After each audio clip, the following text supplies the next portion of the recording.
This is the Coach Bryan Moore Show with Opelika head football coach Bryan Moore. And now with Coach Moore, the voice of the Bulldogs, Van Riggs.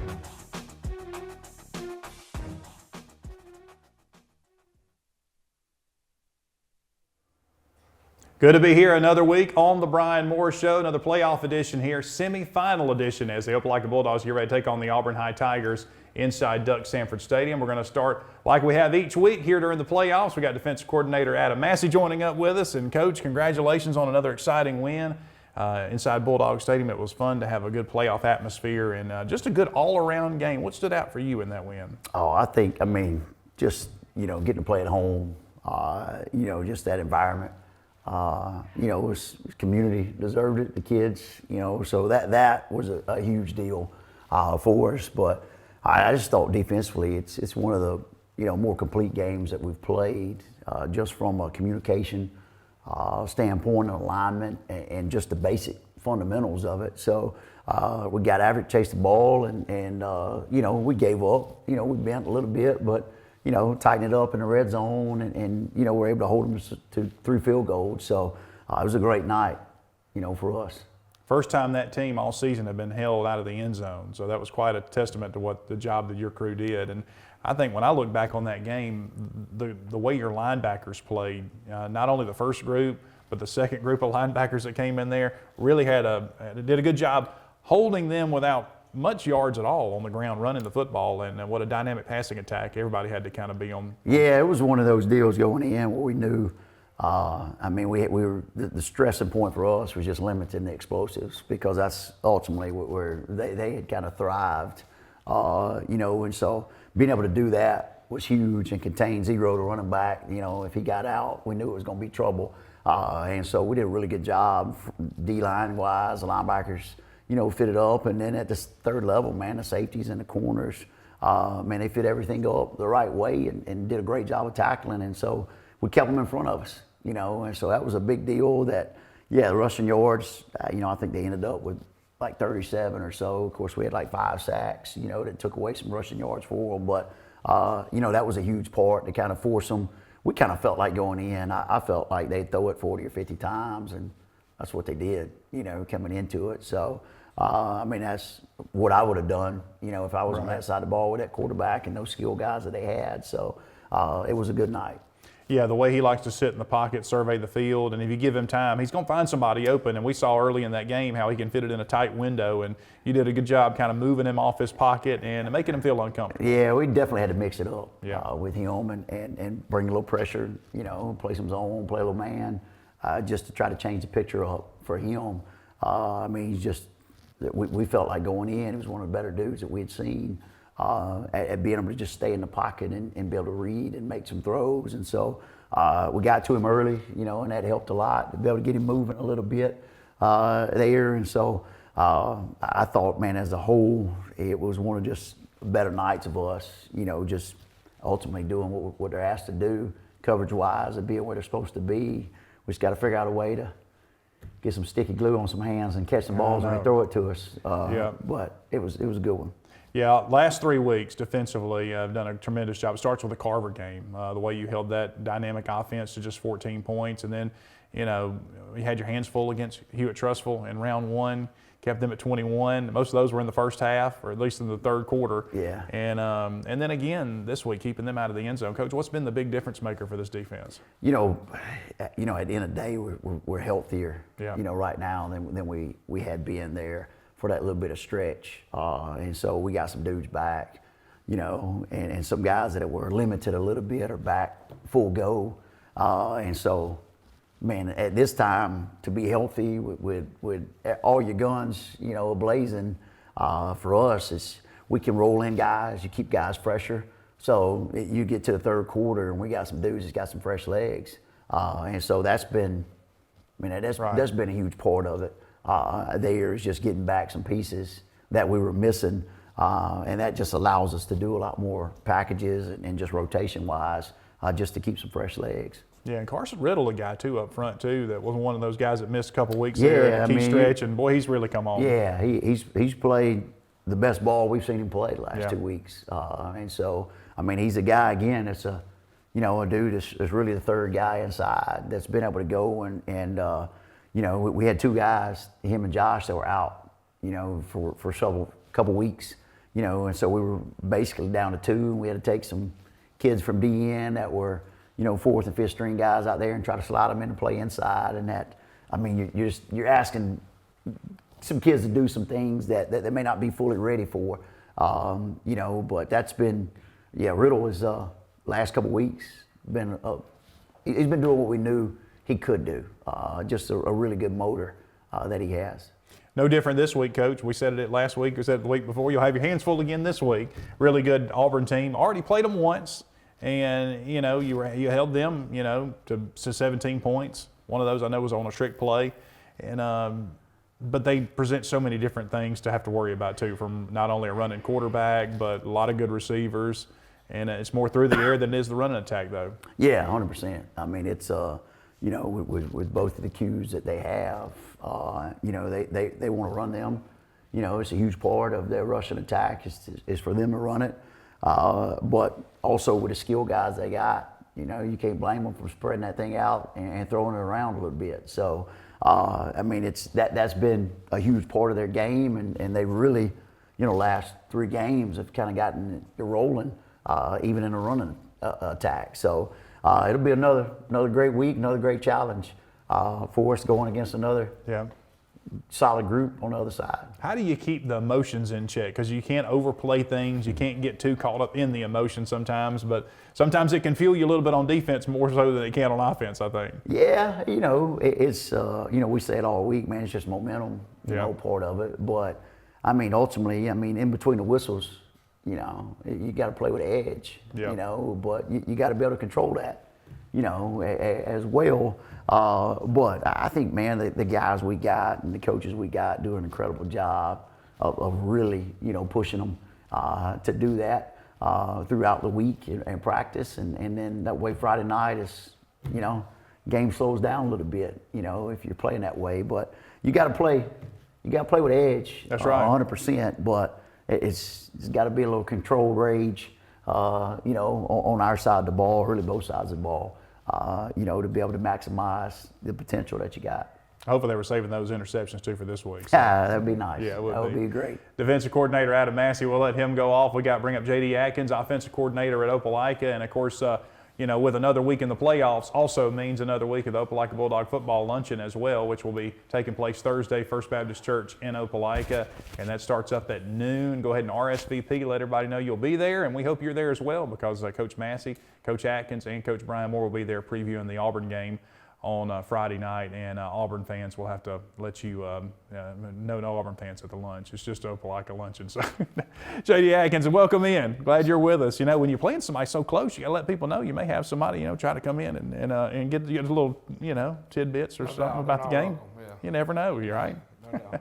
Congratulations. I thought we said after the game, and I thought it was the truth, one of the best called games we've seen all year, and just the way you're able to mix it up with the pass, the run, and I know you feel more comfortable being able to do that now at this point of the season with your quarterback and everything in general. Yeah, we've talked about it over the last couple of weeks, but the continued growth of Witt as he gets more comfortable in the offense, comfortable with all the calls and the checks and stuff that he has to make, the more comfortable we get with him as a staff as far as, what we allow him to do. You've seen him grow a little bit and take more chances, and we're able to get Jalen and Andre and Bennett, some of those guys, a little bit more involved. So, it was a fun night Friday. Kids executed the plan really, really well. I thought our coaches had them really prepared to go, and I thought that we're in a very good headspace and came out and played well from the beginning, and that was good. That was one of our better nights probably offensively, but just good to see our kids handle the game plan well coming into it and be locked in like they were. And not only Opelika, but I think our region in general, Region 2 really showed Region 1, how much difference it is in the line of scrimmage in this region as opposed to the region in Region 1. And that's just no knock to them. Yeah. But I think it was kind of obvious on Friday night, the war in the trenches and around all those games, and it was no different at Bulldog Stadium, the way our O-line and the way Coach Massey's defensive line played. Yeah, well, you can pick any team in our region and find SEC caliber defensive linemen or offensive linemen, vice versa, and fullbacks and tight ends and linebackers. And it seems like every week I come up here and talk to you about another SEC linebacker we're about to play or a D lineman. And so this region top to bottom is incredible in our state. And, obviously got a chance to showcase that last week in the playoffs. But yeah, it's really good football being played in this region right now. Shorter running back too on Friday night, and Jordan Waits didn't play Friday night, but boy, it's nice to have Jalen Nelson to come in there and run the ball like he has to help give CJ a breather. Yeah, Jalen's a guy that we've talked about all year, kind of waiting on him to have his moment. And when you play behind guys like CJ Johnson and Jordan Waits and even Blake Johnson, you get kind of lost as that fourth guy sometimes. But Jalen's an outstanding athlete with a really bright future. He's probably a college football player as well. And so getting this chance Friday night to have 10 carries and play in a big football game like that was awesome for him, and just his continued growth and development in this program. So talk about your quarterback, Whit Cooper. I know I didn't see the final stat line for him from Friday night, but I know it had to be really good. Yeah, it didn't have to do a ton. He ended up being like 8 of 11. Yeah. But really managed the game well. Didn't take a lot of bad chances with the football. Took a lot of good choices or RPO post-snap decisions and put the ball out on the edge when he needed to, but also handed it off when he needed to. And so just like I said a minute ago, that continued growth and trust between him and our staff for him to be allowed to do those type of things as a sophomore in big games like that is huge for him, and to handle.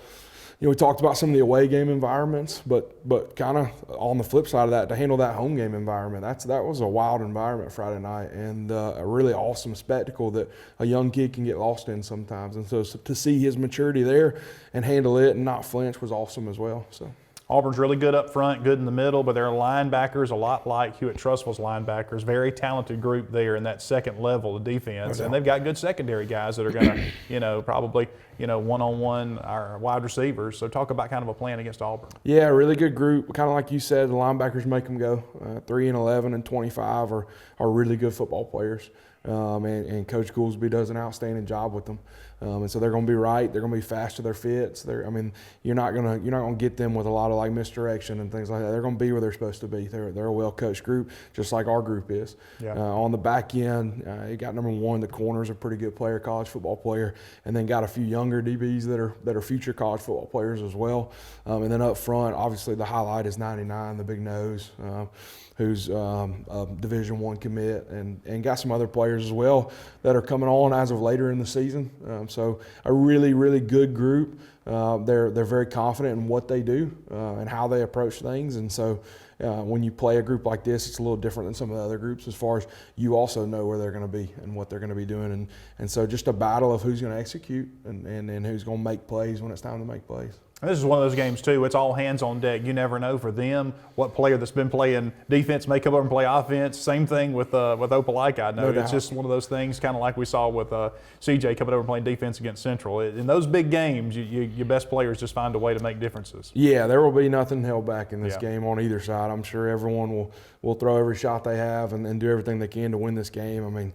Just an awesome opportunity for our community to be in a 7A semifinal game and get to go play it at Duck Sanford and get some revenge there against them. And then just, again, we talked about it last week coming into this game, the environment, the high school football environment, the experience that these kids are going to get to have is absolutely outstanding and just awesome for our community. It will be fun. We'll come back. We'll talk with head coach Bryan Moore as we continue with the Bryan Moore Show.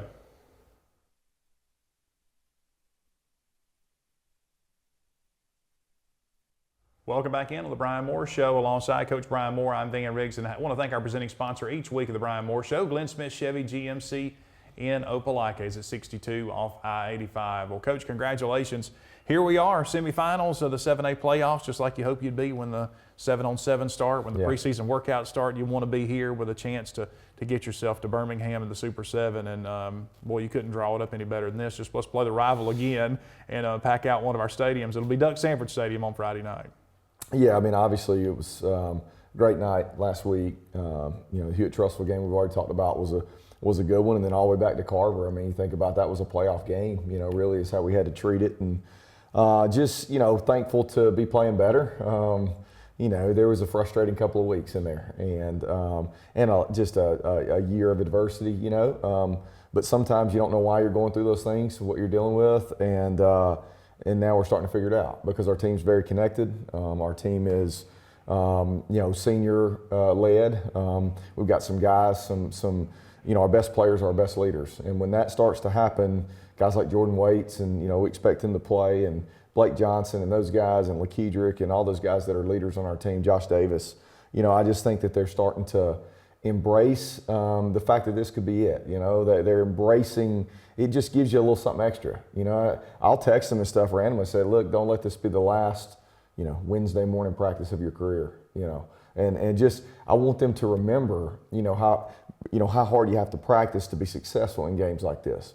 This game is going to come down to us being mentally engaged, connected throughout the game, and not letting the outside external factors, control us. We have to be in our bubble, and I think our kids have done a good job of that, of just keeping our nose down and grinding and trying to figure out, how to play better each week. And because I still don't think it's a done deal. Like, I think there were moments in the game, even Friday, we played better, but in the first half, we had some 3 and outs. The first drive was not good. We had a penalty.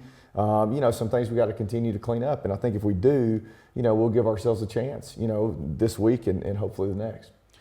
How important and how much has those close games and close wins throughout the season help you when you get to the postseason like we're in right now? Well, I think it helps me in practice. So we do a ton of end of the game stuff. We did it on Monday morning, did it on Tuesday afternoon. We're doing some end of the game stuff over and over and changing the scenario. And I'll stop practice before, and we don't have any music during that period, so that I can talk to them. And hey, last play from the left has 10, last play from right has 15, whatever. Right, as we're working through those things, and I'll say, remember now, we've had all these games that have come down to this, a Callaway 2-point conversion, right? All these things that have happened, that we've had to find a way to win. Well, it helps give validity, right, to me saying you have to be locked into this moment because at some point this is going to happen again, right? If the Auburn-Opelika game is not evident of that over the last several years, that's what's going to happen, right? And it's the team that makes that play, and frankly, they've made that play over the last few years, right? And in my 2 years here, they've made the plays at the end, a tip ball or, they've gotten on a fumble or whatever. We have to be better there, and we have to understand that, our attention to detail and focus in those moments on a Tuesday afternoon after we've been practicing for 13 weeks, right? Not to mention, as you said, all the way back through the summer and back to February, right? Can we continue to be mentally locked in those moments?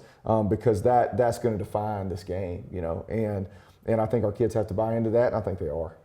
And in those 3 non-region teams that we played, Coach, they're still playing right now. Yeah, no doubt. So they're really quality. What a quality schedule that you had put together too. Yeah, I think too quality sometimes. Yeah. It's man, can we have a breather? Because our region gives us none, right? Yeah. And then as you go and you play Pike Road and Ben Russell, those guys are incredible. Pike Road could very well be 12-0, or so could Benjamin Russell, and Callaway, lost to the team in front of us and then us, and they won, I think, the rest, or maybe lost one along the way, but all 3 of those teams are really good. All right, Coach, playing Auburn again for the second time. I know you've throughout your coaching career, when you play a team for the second time, what do you think kind of goes into that? Is it an advantage, disadvantage? Both teams, of course, are playing the same opponent again. Well, obviously, film study and stuff's different because you're watching yourself against them. Right. You're watching other games too, but I don't think there's any better example of can this kid block this one than to go back to week 3. Right. Right. So and obviously the teams have changed. We're not even Witt didn't play a single snap in this game. This early in the year, and LaKedrick played a series, and so we've got some pieces back that we didn't have in that game. So obviously that's a boost for us. It's a boost for our morale, I guess. But I think you got to be careful. I can vividly remember in 2012 sitting in Coach Blackman's office in the old facility, and he and I just poring over film and watching play after play because we did the same thing, right? We played them in the quarterfinals that year again. We had lost to them on the road early in the season, had to go back over there, and we won the game. But it gave us some insight to, again, what the matchups look like. I think that was really important. But I think you got to caution yourself, though, right? don't do too much, right? Because you have so much information, you still got to get a 16-year-old to take that information and operate and execute it in front of 10,000 people. Right. So like, okay, yes, we have a lot of information. They have a lot of information. But what's like the most important stuff? You know, what are the changes? What are the leaks you have to fix? And then what's the anticipation of what they're going to do differently? You know, trying to stay a step ahead and be proactive, you know, that's tough. And so, I mean, they've got a great staff. We do too. I mean, it's going to be a challenge. I think you kind of have your identity. When you're in the semifinals, man, you have an identity of who you are. And we found that along the way, but so have they. You know, if you look at their scores in the back half of the season, you know, the Myers kids really gotten going. I mean, it was really, for both of us, like the coming out party was against Carver back-to-back weeks, right? They score a bunch against them, light them up, and then they've gotten rolling, you know, and hammer Daphne on the road, a 4-hour trip. I mean, that's tough to do, but we're rolling and playing better too. So, again, the matchup will look different, you know. It's crazy to think. I was looking through like some special team stuff and like looking at personnel. A lot of that has changed. You know, who was the number one guy on the left side of kickoff? Well, that's different now than it was. I mean, just there were a lot of things that have happened and you know, adjustments as we've found out more information about our own team. So, but again, with all that being said, you know, it has to be about us. You know, I look back on this game over the years, and I think about like maybe doing too much, like our players say, doing too much, like. Just, you know, be authentically you, right? Like what your identity is what you have to absolutely dig into, right? Now, does that mean we're going to line up and run it 60 times? No, I mean, we're going to have our shots and try to create explosives like we did Friday night. Like we know that we have to be able to do that. But are we going to come out and empty, right, and do all that? No. I mean, they're going to be them, we're going to be us, and we just have to play better. At this level, it's hard to trick and, you know, formation and stuff because – I mean, they got 20 coaches over there and, you know, they've watched 12 films of ours. And so there's just all that information. It's about execution. It's about lining up, playing really, really hard and executing the plan. And again, we've had a great week and you know, I think we'll do that. And they're a good example, too, of playing a team twice. They lost to Vestavia handedly there earlier in the season, played them in the playoffs. We're down 21-0. The game looked over, and they rallied back and win it in a wild game in the playoffs in the first round. And it shows the pride in their program. You know, you go down 21-0. I've had it happen a couple of times. It's tough. I mean, you know, we've rallied back here at Opelika before, but you know, I just think that you know both teams, again, tradition. It'll be a lot of fun, but I want to encourage our Opelika community. First off, I appreciate them from last week. That was outstanding, unreal. The blackout was so cool, and our kids fed off that. You know, coming down out of the steps and everything was a good look. Yeah, I mean, it was cool. Cool moment for our kids. But I encourage everybody to continue to look through the O, like look through the lens of what we're trying to be, and just understand that be authentically us. We don't have to do more. Like I've said no to more things this week than ever in my career, just because everybody's excited and everybody wants to do things for you. And we certainly appreciate that. But our job is to play a football game, you know, not celebrate a football game, right? So we ultimately, I need everybody to understand that, and I think they do. And we kind of did that the third week of the season with the 100th anniversary and all the hoopla that went into that, too. You know, and it was, and I think we had to because of what that game represented, and then the TV game and being able to, you know, show the state our place and what we have here to offer, and the incredible place that Opelika is. But now this is about ball. Right. This is about living in a bubble, man, and just, you know, getting ourselves right and being our best self and just seeing what happens. Can't really encourage fans that don't have tickets now to come to the ball game. It sold out Saturday afternoon, Coach, I think within an hour when it went on sale. And it's just an incredible show. I mean, really, the crazy thing is, Coach, with the men's general admission, you don't know how many Opelika fans bought tickets. You don't know how many Auburn fans bought tickets. Show up Friday night. We're going to find out, I guess. I'll tell you what, I'm glad to have Becky Brown and our people, because when we went to the playoff meeting, you know, we understood how the ticketing would work, and that there would just be, just a kind of a free-for-all. I mean, you sit where you're supposed to sit, but like as far as your ticket, you just get a ticket, right? And there's no allotment for the teams. And so I was like, we're going to do an incredible job of pubbing this stuff out and making sure our parents, first and foremost, I mean, that's devastating to have a senior football player and not have a ticket at this ball game. It would be. It was like, I'm going to over communicate this message. But again, you know, I think most everybody's good. You know, we had some people buy a few extras just in case, you know, and but we'll have a sea of black over there, and I encourage everybody to wear black again, and let's black this thing out there, and man, just create an environment. You know, it's for us. I asked the kids on Sunday. I said, how many of you have played at Auburn 3, 4, 5 times in your life, you know, 7th grade, whatever, and a ton of hands. You know, I was like, I mean, you couldn't pick a better away game. You know? Right. You couldn't pick a better environment to go to because our city's going to be there too. You know, it's going to be like a Georgia-Florida game, you know, feel really because of the neutral almost situation there. Because, again, we absolutely pack out our side, and it gets loud for us too. And our band's loud and all that. So, again, we're excited and we're thankful to have another opportunity. Should be a who's who of media too, I'm sure, there as well. No doubt about it. It'll be a fun one. Yeah, Don't forget the lunch on Thursday, again, noon, First Baptist Church, Opelika. Coach Moore will be there alongside the coordinators and a chance to preview the game and get a little more in-depth look at the preview of the game. And, of course, we'll look back at last week's game as well, the exciting win against Baker. And hopefully, Coach, we're doing this again next week on the Bryan Moore Show, a little Turkey Day edition, and hopefully we'll preview the state championship game. Yeah, no doubt. I'd love to. All right, we'll see you back hopefully next week right here on the Bryan Moore Show.